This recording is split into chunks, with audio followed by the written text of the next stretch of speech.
Bonjour à tous, au sommaire de ce JT, l'essai de l'Opel Corsa i. On vous parle aussi des usines automobiles qui ferment et de cette attestation indispensable à tous vos déplacements en cette période de confinement.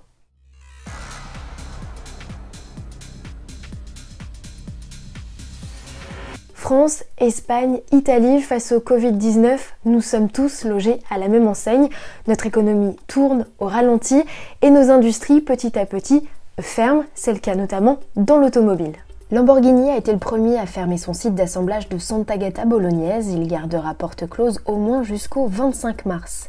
Ferrari, qui tentait de continuer ses activités dans ses usines en désinfectant les lignes, a finalement pris la décision de mettre à l'arrêt ses sites de Maranello et de Modène. Le rideau restera fermé jusqu'au 27 mars. Le constructeur italien, qui a dépassé pour la première fois le cap des 10 000 modèles vendus en 2019, suspend également les activités de son écurie de Formule 1. Le groupe FCA, comprenant Fiat, Alfa Romeo, Jeep ou encore Maserati, stoppe aussi ses activités en Italie et en Pologne. De son côté, PSA met à l'arrêt ses sites jusqu'au 27 mars du fait de l'accélération de cas graves de coronavirus à proximité de certains sites, mais aussi en raison de ruptures d'approvisionnement de fournisseurs majeurs et la baisse brutale des marchés automobiles. Outre la France, l'Italie et l'Espagne sont aussi concernés le Portugal, l'Allemagne, la Slovaquie et le Royaume-Uni. Renault arrête 12 sites en France et suspend les activités de 18 000 salariés dans l'Hexagone jusqu'à nouvel ordre. 4 usines espagnoles en manque de pièces sont également contraintes d'arrêter la production.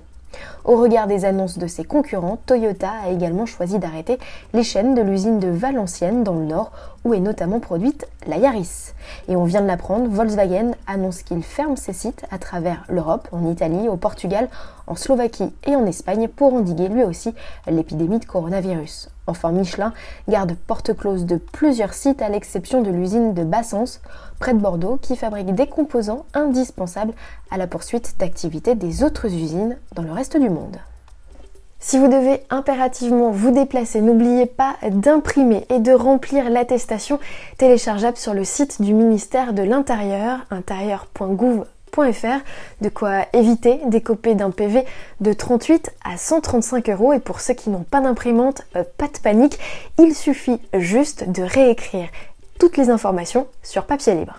Allez, plus réjouissant à présent, direction Berlin, à la rencontre de l'Opel Corsa i que vient juste d'essayer notre confrère David Bouillot. Alors que pense-t-il de ce galop d'essai à bord de la cousine de la Peugeot i208? Réponse en images. Alors à l'usage, on retrouve toutes les caractéristiques d'un véhicule électrique, à savoir une douceur de conduite vraiment exemplaire, un couple de 260 Nm disponible d'entrée de jeu, donc dès qu'on appuie sur la pédale d'accélérateur, on a des démarrages canons, donc ce qui est plutôt pratique pour les relances. On a une voiture qui est plutôt confortable, on a des suspensions certes un petit peu fermes, mais à aucun moment elles viennent entacher le confort, et le comportement de la voiture, il est plutôt pas mal, et qui permet en outre d'effectuer de longs trajets sur autoroute ou sur les grands axes. Il n'y a aucun problème, la Corsa elle sait faire. Mais là où on attend cette Corsa i, c'est notamment en ville. Et là, on profite d'une belle souplesse, une direction hyper agréable. À aucun moment, le moteur électrique vient nous contrarier. La Corsa i est visuellement très proche de la version thermique. Seul l'empattement a été allongé et les voies élargies pour accueillir la batterie de 50 kW. On remarque également des jantes spécifiques. Côté tarif, la Corsa i, forte de 136 chevaux, s'affiche à partir de 29 200 € hors bonus.